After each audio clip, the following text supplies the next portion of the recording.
Hello again, Struck Club. Today I'm bringing you another build video for Warhammer Chaosbane, and this one is for the Dwarven Slayer Bragi Axe Biter. I've decided to call this Grimnir's Lacerator because it uses laceration and it's using the Grimnir's set. So it's pretty fun, it's okay, but I wouldn't suggest doing Chaos 9 and 10, although all the footage you're seeing in this video would be Chaos 9 footage, so that you can easily compare how it fares off when put side by side to another build for Bragi that I've been uploading, where all the footage is also Chaos 9 footage. So yeah, it doesn't do that high crits, maybe the maximum it would be like 80-90 million, and that's with my heroic skill, which is not the main source of damage, but it's a decent source of damage. So laceration and health drain, that's the name of the game when it comes to this build. Laceration drains your HP but also heals you when you kill an enemy, and that's why I've reduced some of the counterattack damage we get from our God skill tree, and I've included up to 41% health drain. Keep in mind I deleted my hero by accident while streaming like a month ago, and I deleted by accident Bragi by clicking on delete and yes, thinking it was start game and confirming to start the game. So some of my good gear is missing, some of my health drain sources are missing. I only have 112 health drain on one ring, and the rest is not as good in regards to counterattack damage, not as good in regards to health drain, not as good in regards to many other stats. So it's okay, it's average mediocre gear that I'm using, but it's still fine, it's still green items. So we still have the Ring of Resonance, we still have the Ring of Tori, we've got a Victor's Tribute and a Grudge Holder Axe, and we're using the Mountain Pendant. So I will show you the god skills first, and then after that I will talk about the skills and the ways you can be flexible with those, and then move on to the gear. So let's start with the god skills I like suggesting for this build. Keep in mind this 1 point here in HP is an extra bonus point, and you can replace it, change it, do whatever you like with it. So you've got one spare point. The main key ingredients would be, well, getting the fighting spirit mastered, and on the way grabbing a bunch of stuff like crit damages, bonus damage to champions, and so on. Here there is an optional branch which we will come back to later, because it's not the must-have thing. But must-have thing for me would be the health drain here and here, which is 17% and another 17%, and look, you can see we've got 41 health drain in total, with some of the other health drain that's I think they were somewhere out here, I can't remember exactly where. There was, oh yeah, there it was, this one, 7% health drain, so that's 41% health drain. Pretty solid, pretty big amount of health drain, and it's necessary because you can see laceration costs 4% HP per hit, so you want to be draining as much as possible to negate this health decrease when casting laceration. So normally if you want more damage, you can get those points here and remove the health drain, and then remove this one and do something like this if you want more damage, but then the health drain would be a big problem not having it, so I really suggest not doing that. So this is your skeleton, and you've got 4 points, and I choose to spend those points that way, so I can get 5% cooldown, 5% damage, 25 crit damage, and another 3% damage, and then have another spare point for like HP or damage or whatever else you want. Another option would be to take 3 points here, and you only get 3% cooldown instead of 5, but you get 14% counter attack damage, which makes it from 70 to 84, which is actually a very decent bang for your bucks for a little bit of damage. But again, that cooldown kind of, you can see right now I'm at 10 seconds Ancestor's Gift, 11 Call to Oath. If I take those extra 2% here, I'm at 9 seconds Ancestor's Gift, 10 call to ult. So unless you have enough cooldown reduction in your items, I would suggest grab this one and then maybe grab a little bit of HP if you're a new player. If you don't have that much HP, HP would be okay. That extra 3%, especially after using Fast Bastion, I'm around 305k. Ideally, if I did not lose my hero, a month ago I was streaming and I was changing heroes, and while changing heroes I accidentally didn't realize I was clicking delete hero and OK instead of start game and OK, and I deleted my Bragi. Thankfully I had a backup from May. From a few months ago I had a backup, so I lost a lot of items, and I don't have all the good items I had when I was streaming this build like a month ago. So yeah, I don't have as much HP as I might want. That's why I'm using HP in some of my blessings. You would see in the segment when it's time to talk about gear. But that's kind of it about the god skills. That's my suggestion. Hope you enjoyed. Hope it's fun. Now let's move on to the skill points. And here we are at the skill points segment, but keep in mind there's a little bit of wiggle room, a little bit of variation that you can afford with this build. And I would say that it's this padded armor. If you don't want padded armor and want more damage, superior Eternal Grudge would work well. First, it gives you 3 seconds more duration on your rage, and then it makes it so you can get 1% per rage point, which is 20% total damage.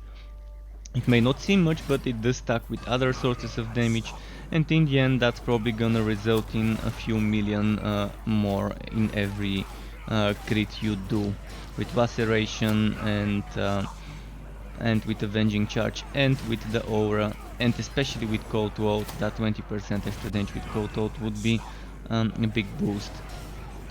So that's the only thing I would suggest as a replacement. If you don't have a Hero of the Desert, then you wanna use Eternal Grudge there. If you don't have the DLC, the Tomb King's DLC, you wanna be using Eternal Grudge Superior instead of Hero of the Desert.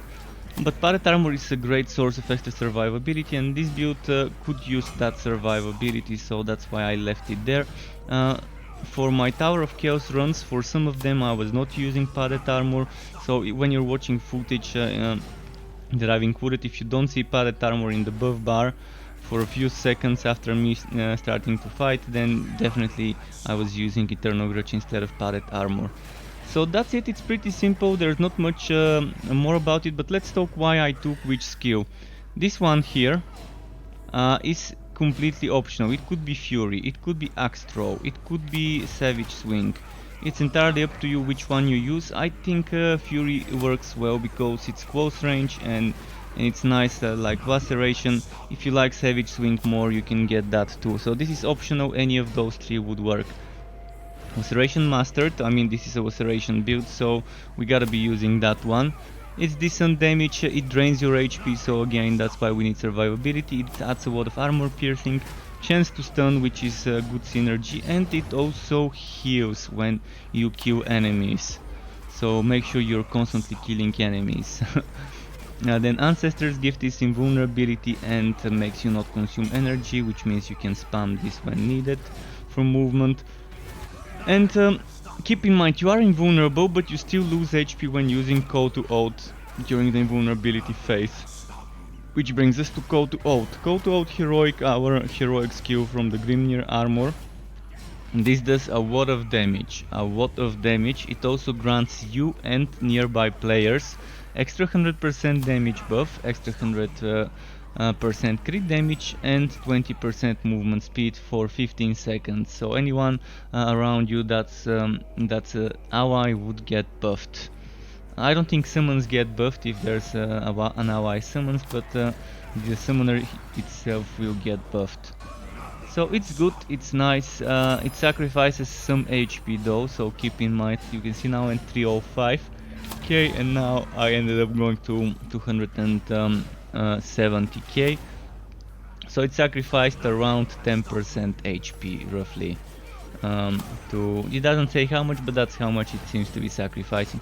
Then Avenging Charge Superior is nice because first it does extra fire damage, leaving a fire trail. Second, it's your nice movement skill and energy consuming skill.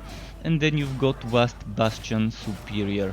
Vast Bastion Superior heals you, gives you rage, procs things like the Ring of Resonance. This also procs the Rings of Resonance, by the way. And it also gives you energy, so it's pretty good synergy for the build. So yeah, that's it kind of about the skills. I can say about the passive skills, which is Duelist Chain Reaction for the crit damage. You get that from invasions, you get that over here. So you might want to do this.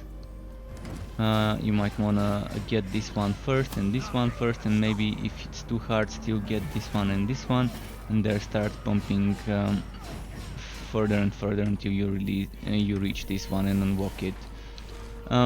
Now, what else have we here? We've got the synergy, Trail of Blood, and Dead Ball. So basically, stunned enemies take more damage. Stunning an enemy also inflicts bleeding. So stunned enemies take 30% more damage and start bleeding, and then bleeding enemies take more damage, which is 20, meaning if you stun it, it would immediately start taking 50 more damage on the next hit, 50%, and then damage increases based on the number of nearby bleeding enemies, which means extra 40 more percent if you have 10 stunned targets or bleeding targets next to you. I mean, if you stun them, they would be bleeding. And this is why I like the synergy of this and this proccing Ring of Resonance. I mean, this stuns by itself, so you don't need the Ring of Resonance to stun with this, but this also starts stunning when we have the old Ring of Resonance. More about how to get that ring in the gear segment. So you stun the enemies, you make them bleed, and you get that extra bonus damage. This one is bread and butter for many braggy builds. It gives you crit hit damage based on the counter attack damage that you've got. I kind of didn't go overboard with it. Normally I would have 3 pieces of counter attack damage items, and yeah, I used to have much better items with much better counter attack. Right now I'm at 23,000 base counter attack. I used to have 35 base counter attack, so I lost a lot of gear, but believe me, you playing on the game in its current state, you would be getting more gear. More about counterattack and the gear later in the gear segment. But yeah, that's kind of it. Hero of the Desert is a little bit of everything. We talked about padded armor. It's very useful. Basically how it works is 100 stacks of 0.4% damage reduction, which goes to 40 total. So as long as you keep getting hit and taking crit hits, you would be building those stacks. So that's kind of it. And now next let's talk about the gear and the choices of items I like using with this build. Here we are at the gear segment. First of all, well, you want the Grimnir's Herald set. I think it fits very well into a Laceration fire damage based build. We're up close and personal next to the enemies. That means with the Grimnir set we get that grants a fiery aura that deals more damage the lower the player's HP. All damage from fire skills is increased. So that means first the aura does a ton of damage to nearby enemies. You would see sometimes I'm proccing 20-30 million hits just from the aura, just by walking around enemies. And since we're using Laceration, it means we will be close and personal next to the enemies. So then all damage from fire skills is increased. That increases Laceration, it increases Avenging Charge Superior, and it increases Call to Oath Heroic. Pretty good synergy. Then things I would greatly suggest using as best in SWAT. Best in SWAT access 1 Grudge Holder, 1 Victor's Tribute, best in SWAT rings, Fiery Ring of Tori 1 time, Old Ring of Resonance 1 time, and then best in SWAT pendant would be the Mountain Pendant. Let's talk about each of those. So first of all, why do you want Grudge Holder? Well, Grudge Holder gives you counter attack damage up to 10,000 when you build your rage maxed out. It's 500 counter attack damage per rage point, and the limit is 20 rage points, so you can tell that it's 10,000 counter attack damage. Very good. It gives you crit damage when you build it. So you can see now at 10 this went from 500 and something to 800 and something crit damage, and that's with just 10 stacks. We can get a few more. Probably I should have just waited before using them because the rage would disappear. But yeah, let's do something like this. Then wait a bit, then use this, and wait a bit, then use right now this, and now we're at 15. And at 15 from 800 and something it's 916, so you can probably get over 1000 with my shitty counterattack base. You can get better counterattack base, I guess. See, at 20 it's now 1028 and my counterattack now is 41,000, and I could get that to reach around 50,000 or so back then, before I was my hero. So yeah, pretty strong. That's why you want Grudge Holder. That extra counterattack damage is amazing. Now Victor's Tribute, this got very strong with the latest update, with the Tower of Chaos update, because it now no longer removes those stacks. Those stacks used to last for a certain amount of time, and now they don't. Now as long as you kill champions and have 10 stacks after killing 10 champions, you would have 300% extra damage. If you die, you lose them. If you end the map, you lose them. But until you die or until the map is done, once you've killed 10 champions, that's it. You get that 300% damage without having to pay severe fee like the Ultimate Carnage, which makes you take 20% more damage and reduces your crit chance by 20%. Not 20% of your current, but a flat decrease of 20%, if one can even call it flat when it's percentages. But yeah, if you have 50% crit chance, it goes down to 30. If you have 80, it goes down to 60. So the Ultimate Carnage is not as great as it used to be compared to Victor's Tribute. Now, why do we want Ring of Resonance? As I said, using a skill with cooldown has a chance to create an explosion that stuns all enemies within a certain radius.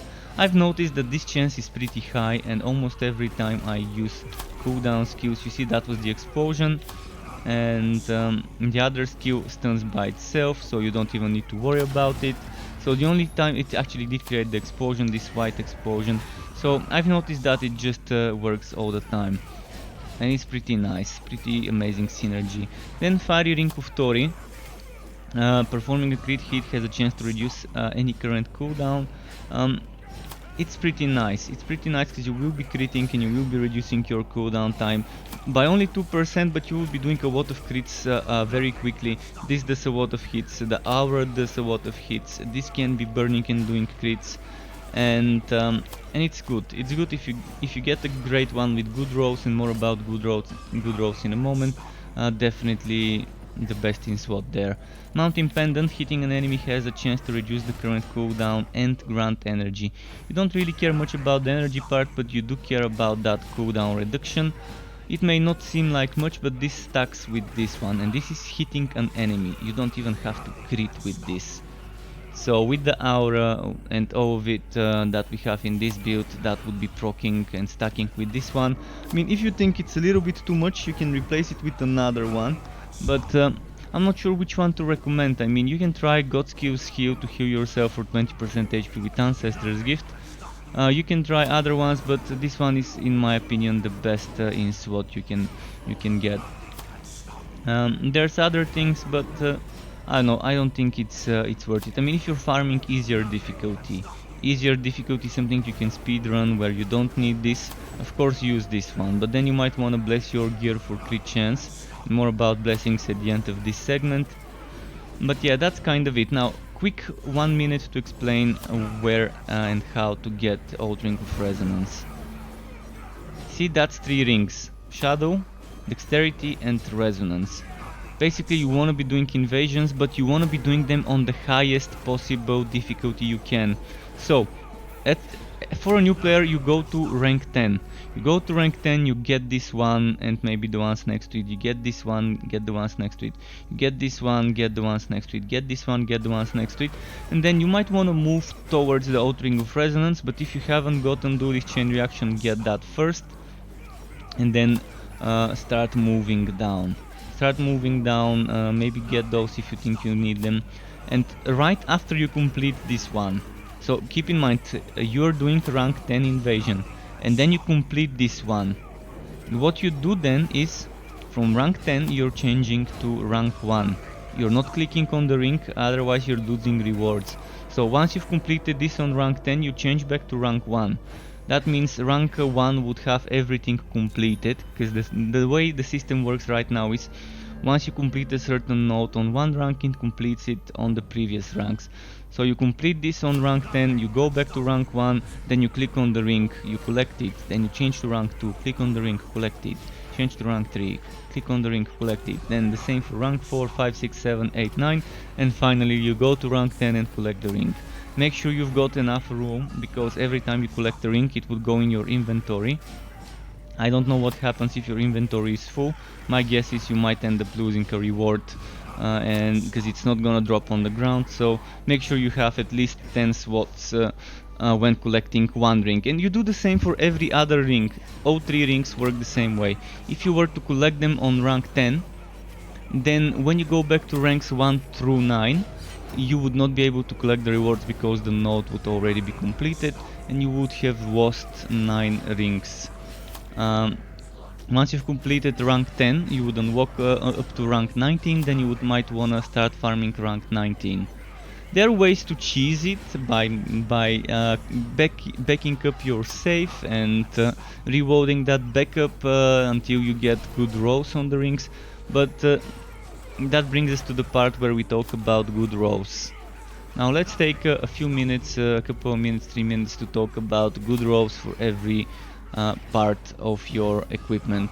On the helmet, most important thing is cooldown reduction, second most important are HP and counterattack damage. You want high on all 3 of those, and after that armor. The rest is fewers, really the rest is just fewers. On the armor, for the chest and legs, you want the exact same things. Highest priority number 1 would be HP and counterattack damage. And then priority number 2 would be armor, the rest is fewers.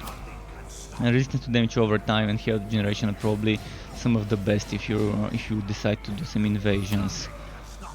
Then we move on to the boots. The boots, for those, priority number 1 again, HP and counterattack damage, number 2 would be armor and speed bonus.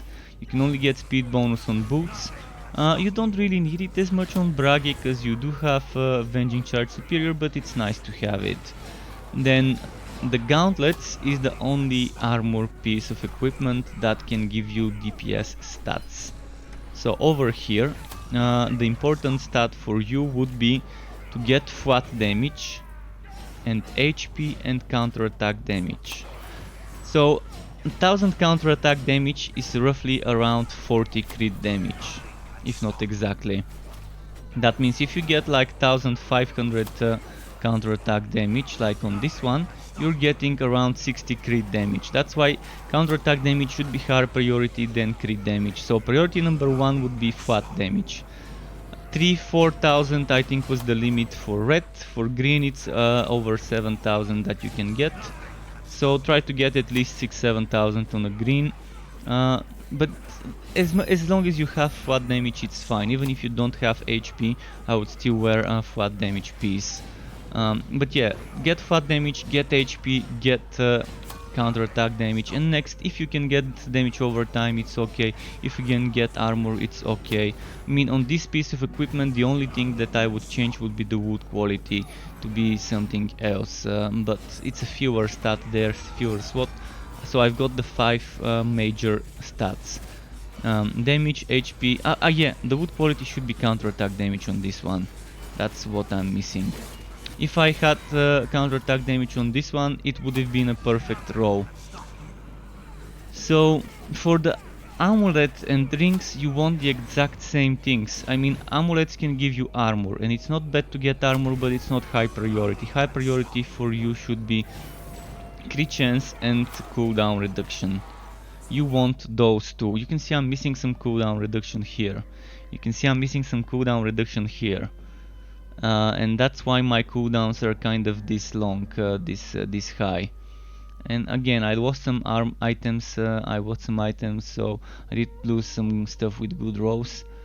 But you want priority number 1 crit chance and cooldown reduction, equally important. You have to kind of find a balance whether you need more crit chance or more cooldown, if you have to make a choice between one that gives you one stat and one that gives you the other. Another thing that you can get would be flat damage. If you get it, it's nice.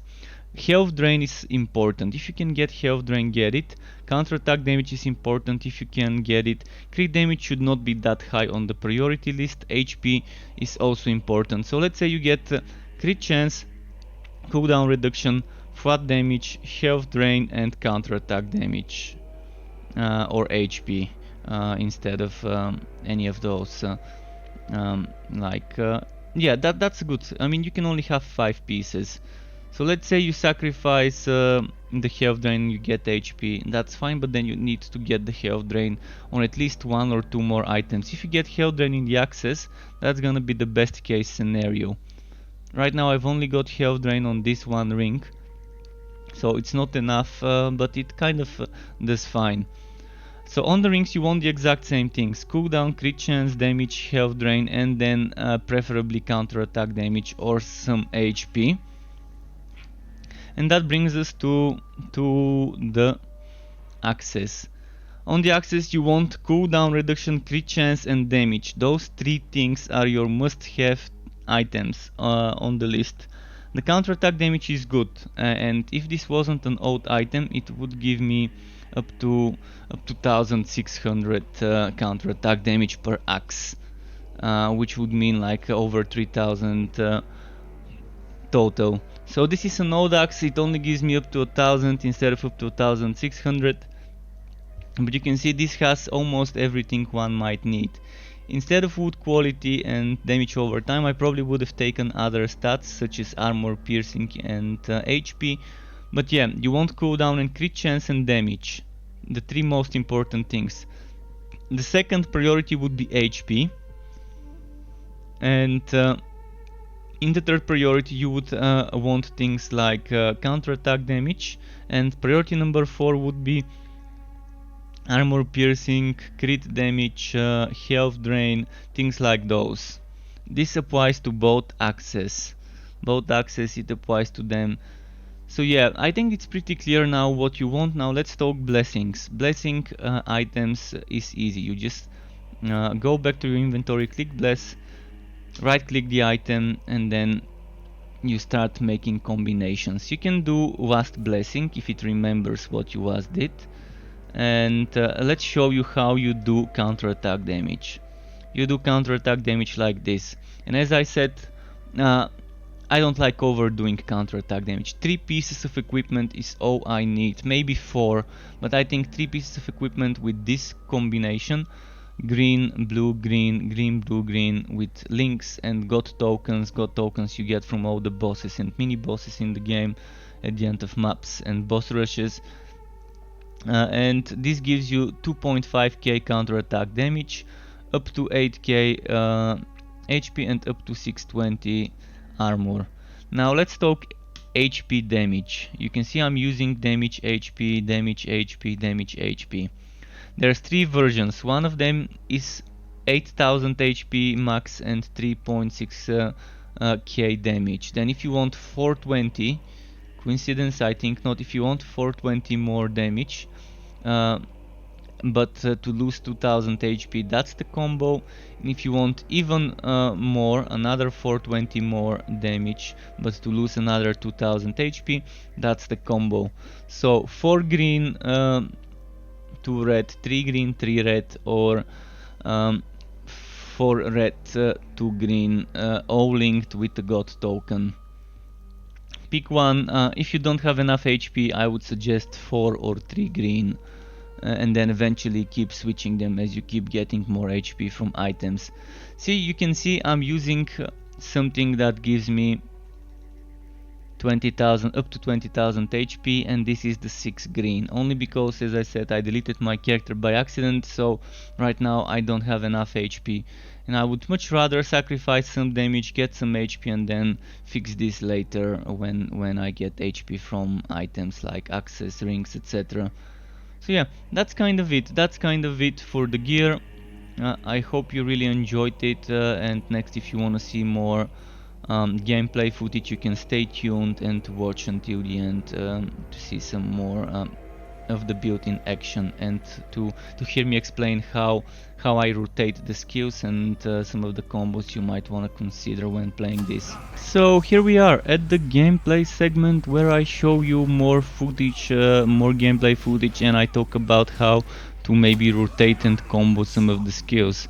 An obvious rotation would be healing after using the heroic skill, after using call to oath to use Wasp Bastion to heal. Another obvious choice would be using call to oath and then immediately switching to the invulnerability. That's a nice choice.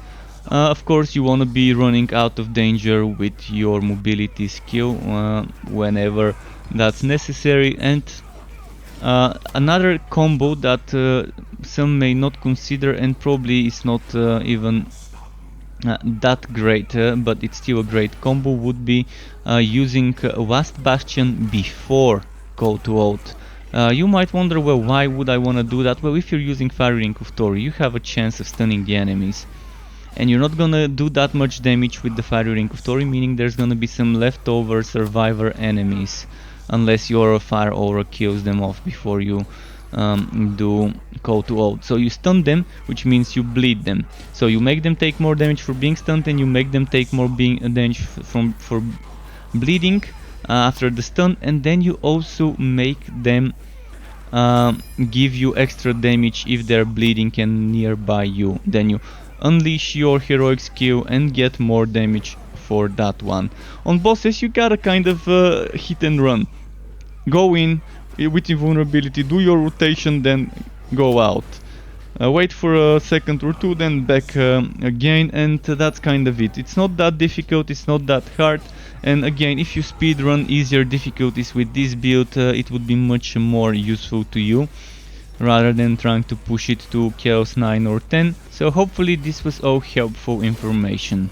If you wanna get notified for more content about this game or others like it, or various different types of RPGs, ARPGs, tactical RPGs, all sorts of RPGs, or other types of wooters, you could subscribe to my channel, get that bell button clicked to not miss those notifications.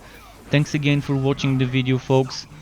Keep it cool, and until next time, goodbye.